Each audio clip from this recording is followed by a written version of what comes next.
Hello বন্ধুরা, কেমন আছো তোমরা সবাই?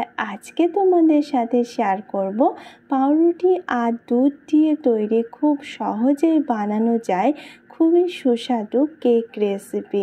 দারুণ স্বাদের খেতে এই ডেজার্ট। চলো বানানো শিখে নিই। সর্বপ্রথম এখানে আমি নিয়েছি 5 পিস স্লাইস ব্রেডগুলোকে পিস পিস করে কেটে নিয়ে এটার পেস্ট বানিয়ে নিতে হবে। তো এখানে 5 পিস স্লাইস ব্রেড নিয়েছি। কেকটা একটা মিডিয়াম সাইজের কেক হবে। তো এখানে মিক্সিং বাউলে ব্রেডগুলো দিয়ে দিতে হবে। ব্রেডের পিসগুলো দিয়ে এটার পেস্ট বানিয়ে নিতে হবে। এখানে পেস্ট বানিয়ে নিয়েছি ব্রেডটা। খুব বেশি পেস্ট করা যাবে না, এভাবে ক্রাম্বেল পেস্ট করে নিতে হবে।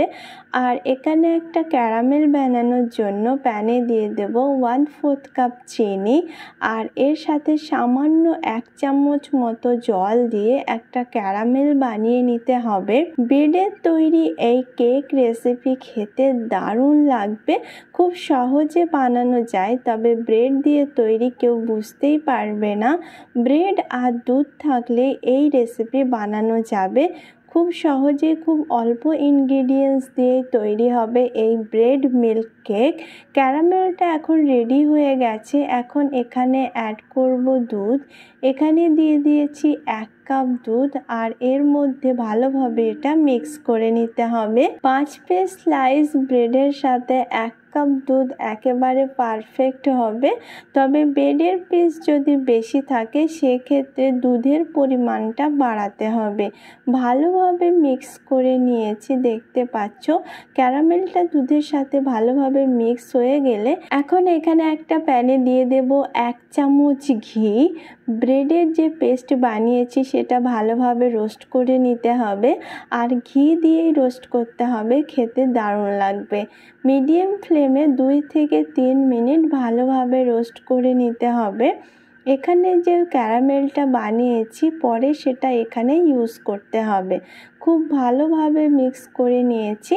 আর এটার টেস্টটা বাড়াতে এখানে অ্যাড করব গুঁড়ো দুধ। তাই এখানে এই ব্রেডের পেস্টের সাথে খুব ভালোভাবে মিক্স করে নিতে হবে গুঁড়ো দুধ। এখানে 1/4 কাপ গুঁড়ো দুধ ইউজ করব, তাহলে এই কেকটার টেস্ট কিন্তু দারুণ হবে। গুঁড়ো দুধটা যখন ব্রেডের সাথে ইউজ করবে ফ্লেমটাকে লো রাখতে হবে, না হলে গুঁড়ো দুধের মধ্যে লাম্পস চলে আসতে পারে। ভালোভাবে মিক্স করার জন্য ফ্লেমটাকে লো রাখতে হবে। আর লো ফ্লেমে এটাকে খুব ভালোভাবে মিক্স করে নিতে হবে। ব্রেড আর মিল্ক দিয়ে তৈরি এই কেক খেতে দারুণ লাগবে। এখন ক্যারামেলের যে স্টাফিংটা বানিয়েছি সেটা অ্যাড করেছি। আর ভালোভাবে মিক্স করে নিতে হবে। একটু একটু করে দিতে হবে আর খুব ভালোভাবে মিক্স করে নিতে হবে। গুঁড়ো দুধটা যদি ইউজ না করতে চাও সেক্ষেত্রে লিকুইড দুধের পরিমাণ একটু বেশি ইউজ করতে হবে, তাহলে কেকটা খেতে দারুণ লাগবে। তো এখানে খুব ভালোভাবে মিক্স করতে হবে। একটা ডোয়ের শেপ নিয়ে নিয়েছে, দেখতে পাচ্ছ। 5 থেকে 6 মিনিট ধরে এটা মিক্স করে নিয়েছি। এখন এটা কেকের শেপে বা বরফির শেপে কাটা যাবে।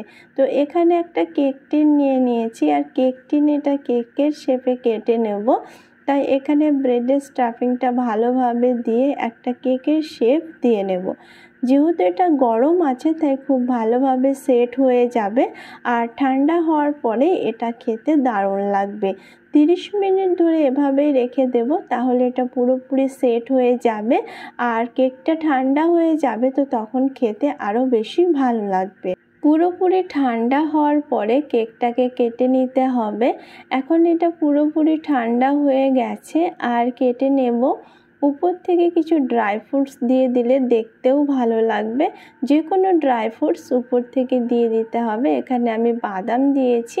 ব্রেড আর দুধ দিয়ে তৈরি এই ডেজার্ট রেসিপি একবার বাড়িতে অবশ্যই ট্রাই করো। আশা করছি সবার খুব ভালো লাগবে। আজকের রেসিপি কোথাও ভালো লেগে থাকলে অবশ্যই একটা লাইক করো। আর এরকম ইজি মজার রেসিপি দেখার জন্য আমার চ্যানেলকে সাবস্ক্রাইব করো।